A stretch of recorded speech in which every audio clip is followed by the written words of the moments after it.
Dans cette vidéo, on va voir comment récupérer une liste déjà existante sur Quizlet et comment la modifier. Il faut savoir que sur Quizlet, les listes qui y sont créées sont automatiquement visibles par tous. Donc en fait, si vous allez ici dans Rechercher, vous pouvez rechercher une liste que quelqu'un d'autre a déjà réalisée.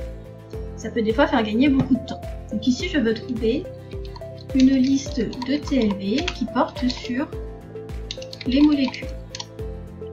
J'essaye dans la recherche, ça tombe bien, il existe une liste là-dessus.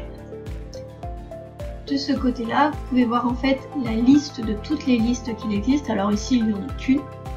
Et ici, vous avez un aperçu de ce que contient la liste que vous venez de sélectionner. Cliquez en fait ici, vous tombez sur cet aperçu. Donc là, on voit tous les mots qui sont contenus dans cette liste-là.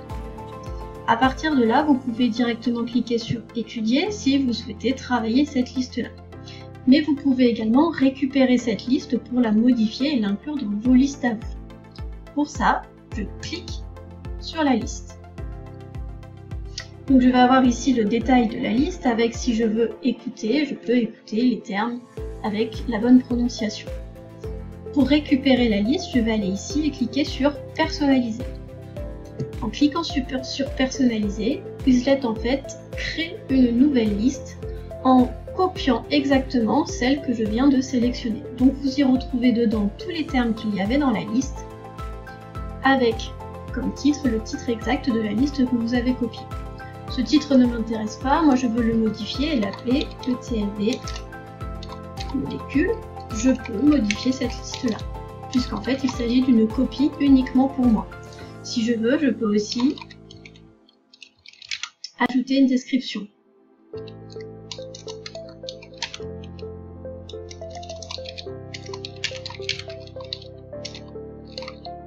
Etc. Vous avez donc tous les termes qui sont présents dans la liste. Quand je regarde ces termes-là, moi dans mon cours, je n'ai pas par exemple le terme amidon. Donc si dans mon cours je ne l'ai pas, je ne vais pas le garder dans ma liste et l'apprendre, je n'ai pas envie de l'apprendre, je vais supprimer cette carte. Et ainsi, dans la liste que je suis en train de créer, il n'y figurera plus. Pareil, cholestérol, moi je n'ai pas ce terme-là dans mon cours, donc je peux le supprimer si je le souhaite. Par contre, moi j'ai un terme supplémentaire qui est par exemple dioxyde de carbone.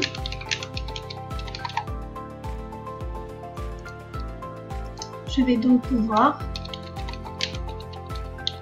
rajouter les termes qu'il manque à cette liste. Une fois que j'ai modifié la liste et que je trouve qu'elle me convient, je vais alors cliquer sur Créer. Et voilà, c'est terminé, j'ai pu récupérer une liste, la modifier et maintenant elle est dans mes listes personnelles. Encore une fois, vous tombez sur cet encadré-là qui vous permet, si vous le souhaitez, de partager la liste que vous venez de modifier. Il ne reste plus qu'à la travailler sous les différentes manières.